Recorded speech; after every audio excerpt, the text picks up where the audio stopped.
everybody, Christine here. Working some more on our little mini tarot card project, and my kids wanted to say hello. Hi, you two people. I'm over here being Oh, quiet. okay, yeah, the one's being quiet, I guess. Anyway, I thought I would show you the proportion of how the cards came out in comparison to some other dolls. As you saw, for the 16-inch ball jointed, they were a little bit smaller. But this is with one of my rescued Monster High. You can see in proportion how the cards actually are perfect fit for that, which I wasn't expecting.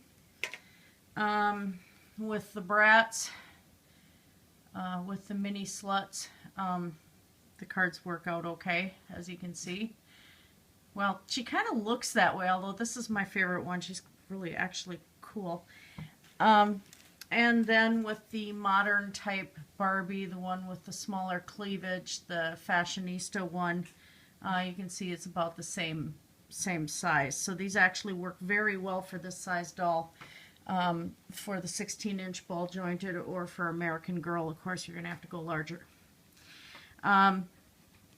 The cards here, of course, when I cut them out, you have to have a very small type of scissors. I prefer the Fiskars smallest ones because you can get very precise. They're exceedingly sharp. I've sliced my fingers with these things many times.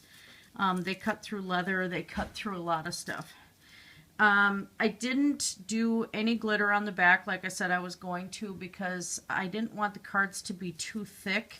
If you're going to have them in your doll's little tarot box or in a bag, you know, it's going to be a pretty good size stack as it is. As you can see, it is getting thicker as you stack them up. So they're not in proper proportion like they would be with a person. You know, if we did this stack, it'd be like 4 tarot stacks together, I think.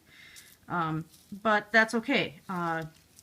For your kids to use for play, or if you're doing photography or anything like that, they work just fine. So materials I'm using for a bag,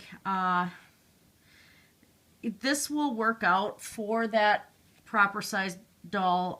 Once you get the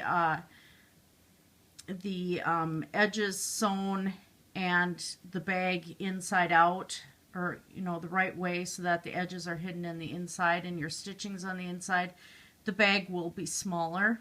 I cut it larger right now to give myself that seam allowance.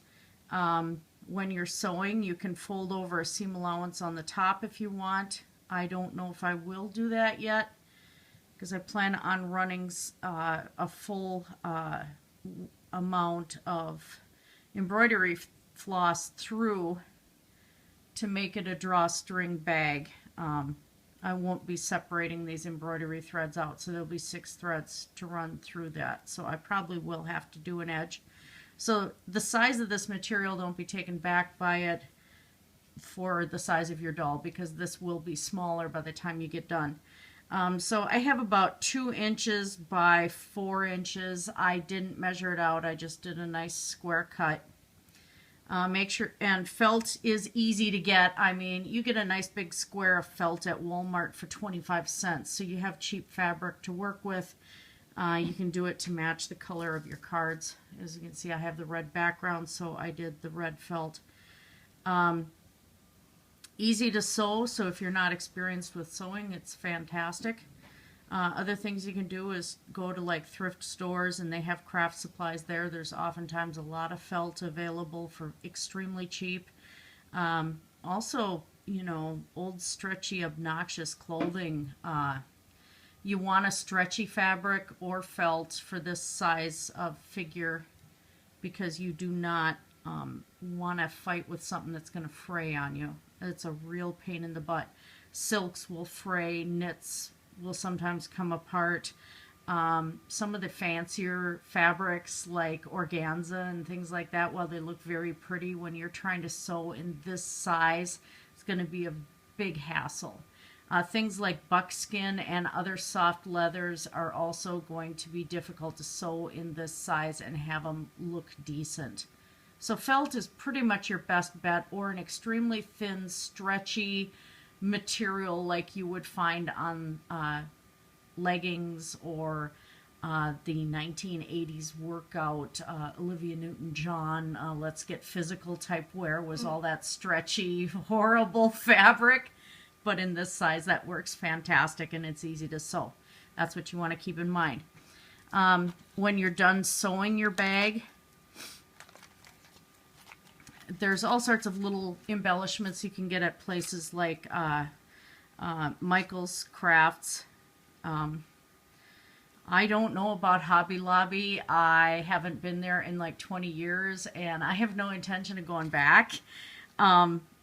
But you cannot find these at Walmart. This one, I think, is, you could probably find it online. They're micro inclusions. They're extremely the tiniest watch parts you could get.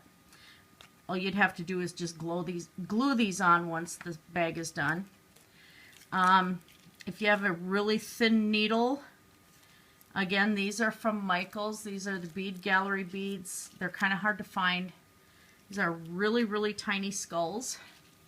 And I like them for the size of the doll as well, and they work very well also for the 16-inch ball jointed ones. And I'm just going to use those at the ends of the drawstrings just to kind of keep the drawstring from pulling out of the bag. You do a knot, and then you do a little, you know, at the end of the tassel, so to speak. So I'll show more once I have the bag completely sewn, as far as how to pull the drawstring through and how to do any attachment of your embellishments. So that's it for now. You guys have a great time crafting. Blessed be.